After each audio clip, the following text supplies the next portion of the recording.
Hello, I'm Annette McFarlane. Welcome to my first session on seed saving. Today I'm talking dry seed saving. So in other words, seeds that are dry naturally on the plant, and they're the easiest to save, and there's a whole variety of them that you can choose from.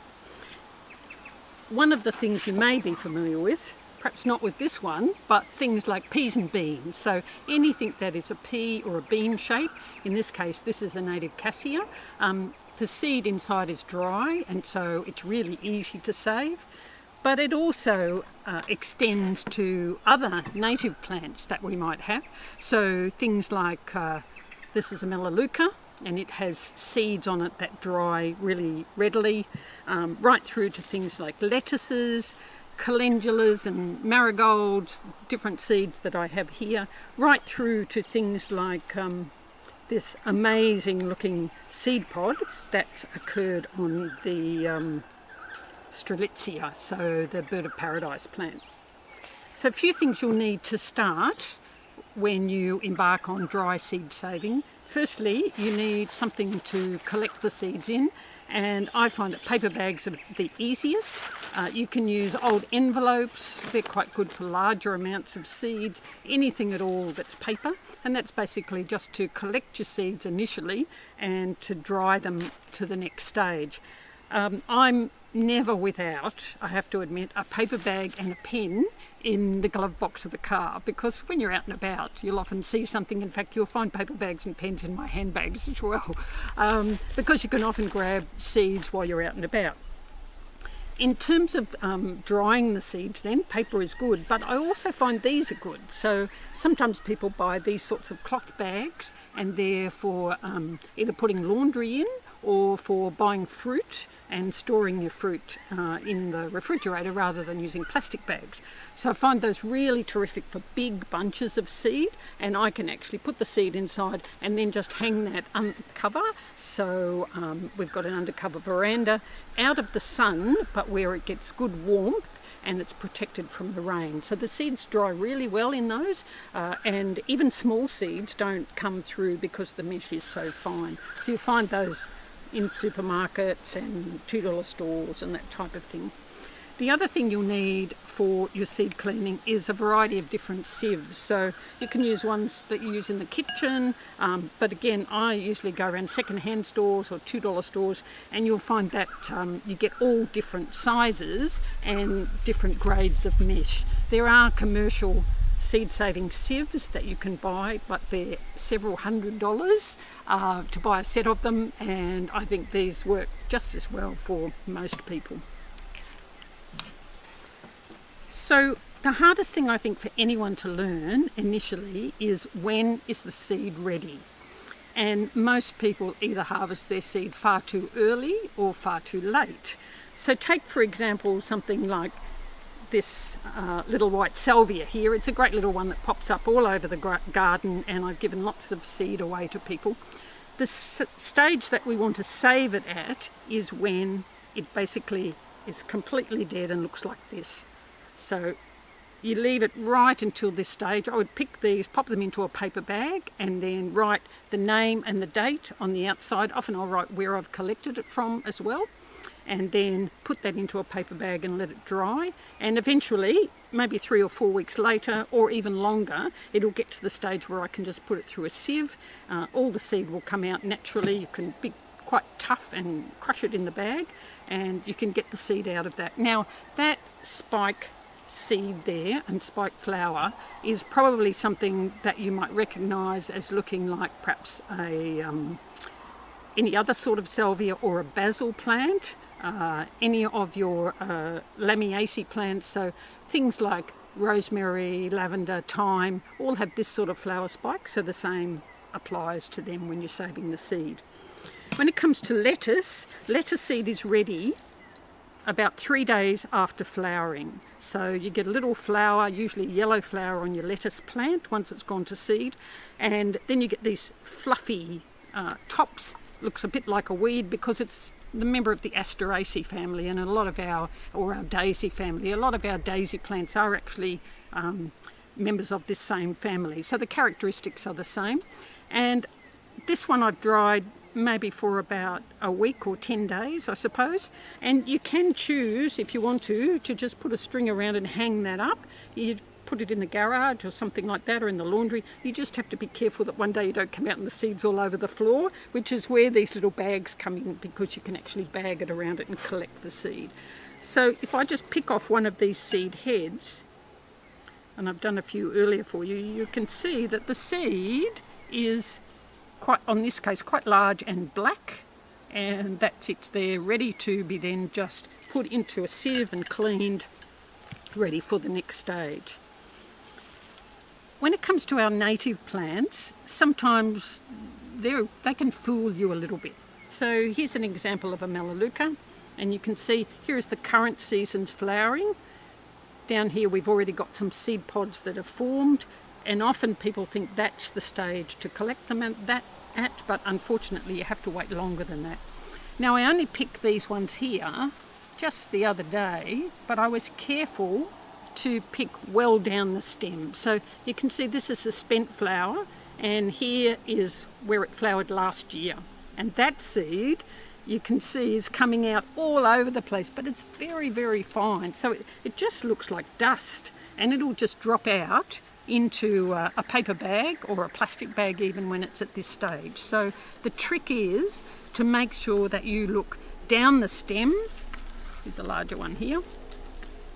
And you can see this one here on the end, that seed won't be ready for another 12 months or so, but the seed that's lower down here, this is all starting to shed now, so you have to wait until it dries out.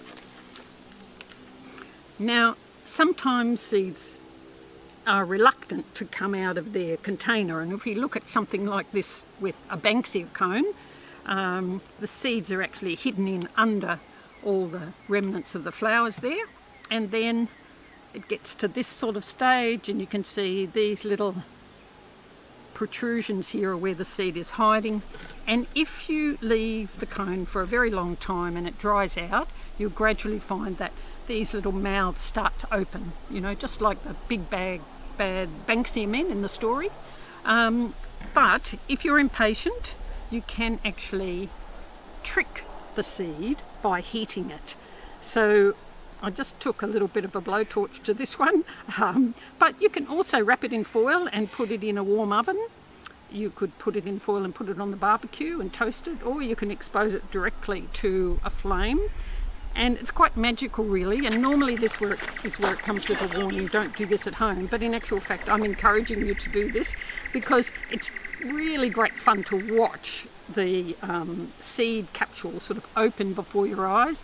And if you do it safely with children, it's fascinating for them to watch, and then they can get the seed out. And if I bang the seed here, and it'll dry out over the next few days as well, but the seeds start to come out. Blackens your hand, by the way. But can you see that the seeds are amazing? They're like these little flat discs. So that's another trick with seed saving, is you need to actually know what the seed looks like in order to know what you're going to save. But if in doubt, I always just collect the whole lot and sow everything. Another example is here where we're collecting eucalypt pods. So I had collected these and just left them to dry for a while, and then when they were quite dry I popped them into this plastic bag. And the reason I've done that is the seed is really, really fine. And you can see in this one, I've got one of those gel sort of absorbing packets that come in different types of foods, and that will absorb any extra moisture. And you can also get them in this sort of capsule stage, so you can reuse those if you like. But down the bottom here, I'll take a pinch out for you. This is what the seeds looks like. So it's absolutely tiny. It's really, really fine. And again, it takes a long time to come out. So you take mature gum nuts, and then it may take 6 months for the seed to actually be shed. So seed saving does take a bit of patience, and you will, like me, end up with a big box of things like this. Other seeds here, so ones that are really easy to save, things like marigold, got some other lettuce there, What have we got here? We've got some parsley. Any of that group is really easy to save, and fennel. Another daisy is the calendulas, but also this is a little pleated orchid, and the capsule here is really amazing. It's quite an interesting sort of shape, and it splits open, and inside the seed is absolutely like dust, so it's very, very fine, and there'll be thousands of seeds inside there. And of course on this one here, if I break this open, the seeds on this Strelitzia or bird of paradise plant are quite dry, and all I need to do is break it open, take them out, and the seeds are quite hard. They've got a little bit of orange. It's not really flesh, it's just like a beard on it, but again the seeds, very, very hard seeds, and I probably would put those in hot water, boiling hot water, before I sowed them to actually make those seeds germinate readily. Now, extracting your seed, sieving it and getting rid of all the rubbish is not the end of the story. If you're going to sow your seed straight away, you don't have to be too fussy about getting the excess out, but if you're going to store it, it's really important to make sure your seed is clean. And before we store the seed, we freeze it. Now, this may seem a bit strange, but there are lots and lots of insects that are on seed heads like this, and some of those insects love getting into the seed itself, into the seed coat. So I just take my seeds that I've cleaned. So here I've got some capsicums. They're pretty easy. I don't bother washing them. I just scrape them out of the capsicum and dry them. And then in here I've got, this is parsley seed. There's a little label inside there. So I take these and dry them really well. So once you've cleaned them, I'll leave them to dry for a week or two, depending on the seed. Pop them in this glass jar and pop them in the freezer, and they need to freeze for 24 to 48 hours. And the idea with that is that it actually kills any of the insect eggs or the insects themselves without actually harming the seed. After that, you can take them out and just store them in a sealed container where it's dark and cool, or if you want to, you can leave them in the freezer. You can make up your own seed packs, so you can use envelopes and just run them through your printer, but I quite like to use old magazines or coloured pages and just do a template and make up my own seed packs. It's great because you can share seeds with friends, you can post them, and you can join a seed exchange group in your local community so that you'll have access to many, many more seeds. Seed saving is easy, particularly when we're saving dry seeds, so why not give it a go?